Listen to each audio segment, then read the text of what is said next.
Bun găsit, dragii mei nativi ai zodiei Berbec! Ne revedem pentru o nouă citire, de data aceasta citirea generală pentru luna martie, început de primăvară. Dragilor, vă reamintesc că fiind o citire generală, nu poate să rezoneze cu fiecare dintre voi, așa că luați de aici doar ceea ce simțiți că se potrivește. De asemenea, pentru citiri personalizate mă puteți contacta în privat, aveți detaliile în descrierea acestui videoclip. Vă aștept cu mare drag, fac mai multe tipuri de citiri și vă aștept și acolo pentru lucruri cât mai clare și mai exacte. Acestea fiind spuse, propun să începem. Pachetul de cărți este deja pregătit pentru voi, dragilor. Vreau să văd cu ce energii vine luna martie la voi. Hai să vedem.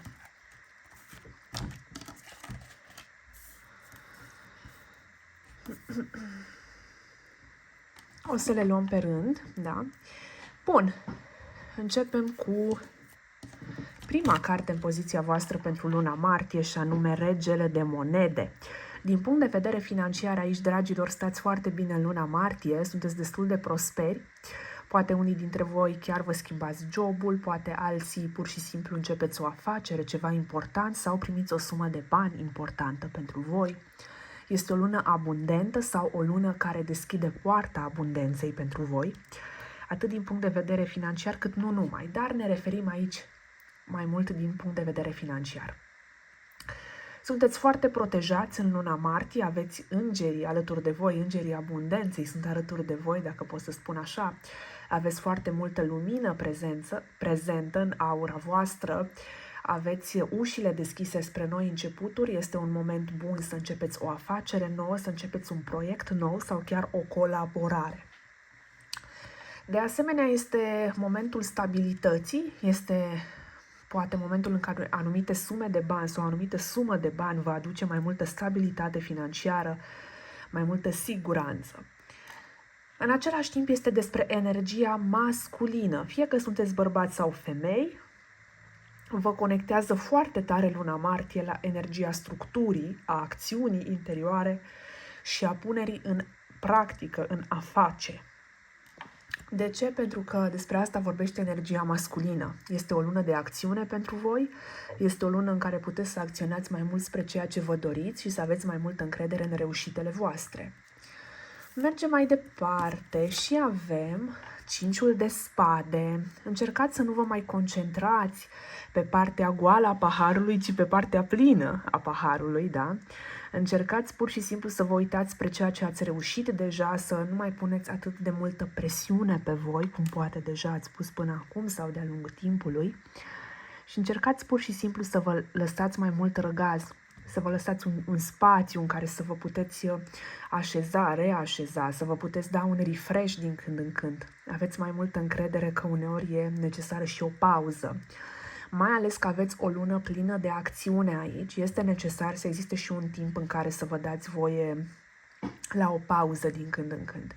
Nu mereu trebuie să faceți ceva chiar dacă este o lună de acțiune sau chiar dacă sunteți îndemnați spre acțiune.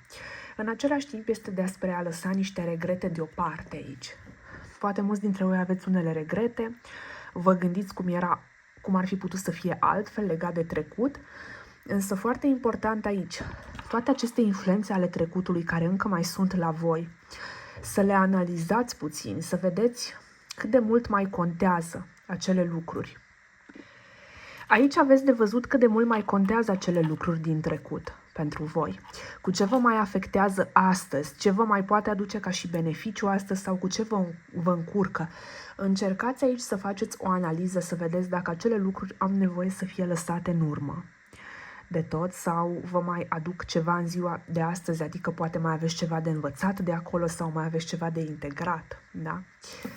Avem cartea nebunului și asta înseamnă că vă avântați mai mult spre necunoscut, cum spuneam, este o lună a noilor începuturi pentru mulți dintre voi. Poate unii vă avântați spre ceva nou, spre care v-ați dorit de mult timp să mergeți, dar n-ați avut curajul. Este mai mult curaj aici prezent la voi în luna martie. Puteți să fiți niște deschizători de drumuri pentru ceilalți, dar mai ales pentru voi.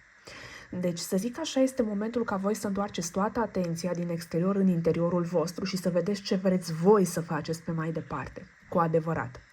Care sunt drumurile noi spre care voi vreți să vă îndreptați.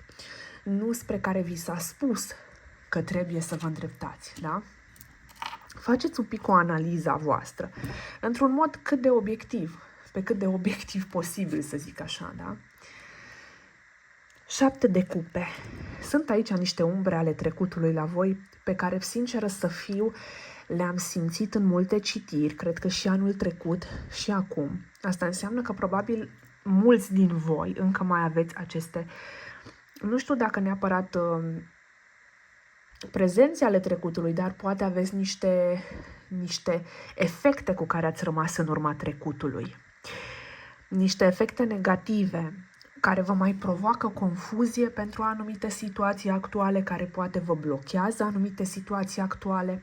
Simt că din punct de vedere emoțional există niște fantome aici ale trecutului la voi, la mulți dintre voi, da? Deci probabil că nu la toți, pentru că da, sunteți foarte mulți, dar la mulți dintre voi să știți care simt aceste fantome ale trecutului, care nu vă lasă aici să vă bucurați poate în prezent, sau care v-au făcut să credeți că nu meritați să vă bucurați și să vă trăiți viața într-un mod autentic, cu adevărat, mai ales din punct de vedere emoțional. Este ca și cum unii dintre voi nu reușiți să vă bucurați pe deplin de prezent din cauza unor lucruri din trecut care s-au întâmplat din punct de vedere emoțional și atunci automat rămâneți agățați dintr-un anumit punct de vedere de acel trecut, de aceste fantome ale trecutului. Și cred că unii dintre voi simțiți asta ca pe o greutate destul de mare cu care nu mai știți cum să lucrați exact, din păcate. Însă e de făcut o mică analiză aici, e de făcut puțină curățenie, puțină ordine. 3 de cupe. Începeți să vedeți lucrurile și dintr-o altă perspectivă, împărtășind mai mult cu ceilalți. Începeți să înțelegeți mai bine anumite aspecte. Pentru unii dintre voi înseamnă noi conexiuni în luna martie, la nivel de prietenie și de colaborare, în special aici cu 3 de cupe, la nivel de deschidere față de ceilalți. Și în același timp, 3 de cupe vorbește foarte mult și despre echilibru dintre energia feminină și masculină. Pentru că e important să existe acest a da și a primi în mod egal, acest schimb energetic egal. Ce se mai simte aici foarte mult este că unii dintre voi, poate până acum, unora dintre voi v-a fost greu să vă deschideți față de ceilalți și exact acest lucru începeți să-l faceți acum, începeți să vă deschideți mai mult față de ceilalți, să înțelegeți că anumite lucruri au nevoie de împărtășire și că doar așa puteți să le înțelegeți pe deplin prin a le spune cuiva cu voce tare. 7 de spade întors. Mie aici îmi sună karmă pentru voi, cu 7 ăsta de cupe și cu 7 de bâte întors. Aici este o karmă din trecut care încă probabil vă influențează. Și această karmă este pe fond sentimental, emoțional. Și până când această karmă nu este curățată, automat voi nu puteți să vă bucurați în prezent total, pentru că mai sunt niște lecții. Mai aveți ceva de luat de acolo. 7 ăsta de spade în poziție inversă arată că poate de multe ori ați încercat să scăpați aici de anumite sentimente, emoții ale trecutului, dar v-au tot urmărit pentru că nu ați înțeles mesajul lor până la capăt. Și e nevoie să înțelegeți că de fiecare dată când ceva din trecut revine la suprafață este cu scopul de a vă elibera total de acel ceva sau de a înțelege un mesaj în plus în primul rând. Nu apar lucruri din trecut doar de dragul de a ne încurca sau pentru că mai e ceva de făcut neapărat. Poate este doar ceva de înțeles, de integrat, de eliberat. Sigur, și în unele cazuri poate ceva de făcut. Dar nu mereu. Asul de cupe. Deci ca voi să puteți să aveți, dragilor, cu adevărat împlinire totală la nivel emoțional, e nevoie să vedeți ce se întâmplă cu acele umbre ale trecutului. Și aici răspunsul poate fi diferit pentru fiecare. Da? Încercați să vă răspundeți sincer. De ce credeți, cei care vă regăsiți aici, de ce credeți că revin aceste umbre ale trecutului? Ce nu ați înțeles de acolo? Cu ce mesaj vin ele spre voi? Ce vor să vă transmită? Asul acesta de cupe arată foarte clar că poate vă doriți să mergeți înainte cu toată inima deschisă, dar uneori sunteți blocați sau vă simțiți blocați cu adevărat de acele situații. Și într-adevăr, puteți să aveți un nou început cu adevărat curat în momentul în care eliberați trecutul și în momentul în care vă eliberați de atașamentul trecutului. Da, și avem și treiul de bâte.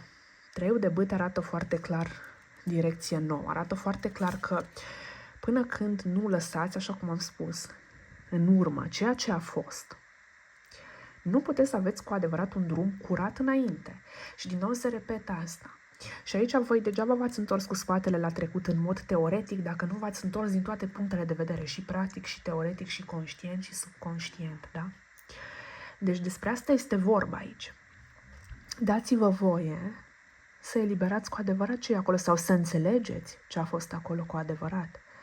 Fără frică, deci fără frică, dar pur și simplu cu asumare. Cu asumare, da? Și luna martie vă pune față în față cu această asumare, fie că vreți sau nu vreți. Aici e necesară curățenia. Voi aveți un an general al curățeniei și atunci, automat, tot aici o să vă ducă viața până când faceți curat în emoțiile voastre, în karma voastră, o curățați, o eliberați, pentru a avea parte de ceva mult mai potrivit vouă, mai ales din punct de vedere emoțional. Deci luna martie vine cu multă analiză aici. Multă analiză și cu înțelegerea unor lucruri la un nivel mai înalt. Da? Hai să mergem să vedem ce spun și oracolele. Berbec, luna martie. 2 cărți. Hai să vedem.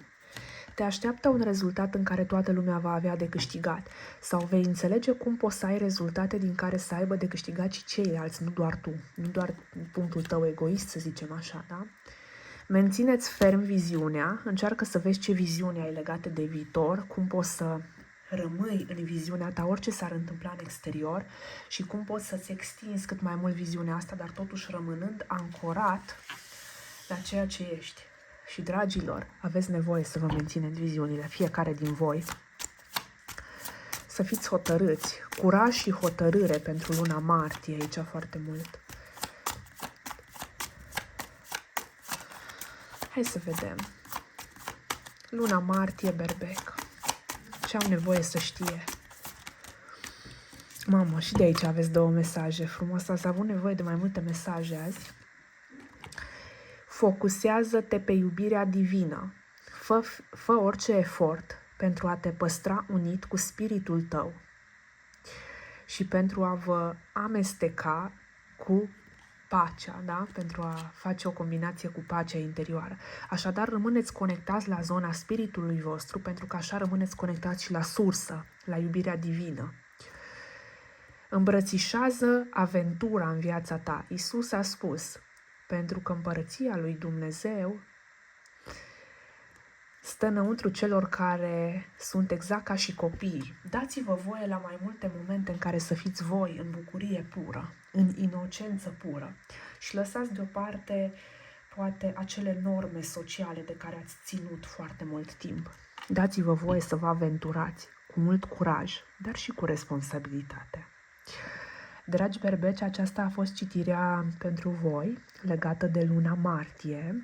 Eu sper să vă fie de folos și să luați în considerare mesajele de aici. Vă aștept cu mare, mare drag luna viitoare la o nouă citire generală. Mulțumesc pentru atenție!